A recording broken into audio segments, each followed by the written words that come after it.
मी राहुल टोपले साहेबांच्या शेती कार्यशाळेचे व्हिडिओ रेग्युलर बघतो. त्याच्यात मला एक त्यांनी सांगितलेलं गोष्ट आठवली की तुम्ही झाडांना आपल्या मुलाप्रमाणे त्यांची चौकशी करा, त्यांच्याशी हात लावा, त्यांच्याशी बोला की ते तुम्हाला रिस्पॉन्ड करतील. असं एक जस्ट म्हटलं करून आपण बघूया.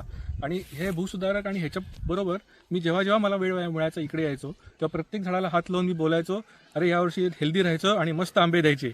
आणि तुम्हाला आश्चर्य वाटेल, मागच्या वर्षी तो बेस्ट रिझल्ट आला. आणि ह्या वर्षी काही कारणाने म्हणजे माझ्या घरात काही गोष्टी आजारी असल्यामुळे, काही मेंबर आजारी असल्यामुळे मला रेग्युलर इकडे यायला जमलं नाही आणि ह्यांच्याशी मी बोलू शकलो नाही किंवा व्हॉटेवर. तर ह्या वर्षी सगळ्या झाडांवर तुडतुडे आले.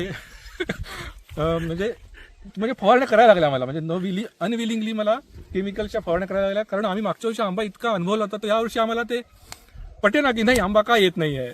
तर त्याच्यामुळे आम्हाला पण तो एक जबरदस्त एक्सपिरियन्स मला जाणवला.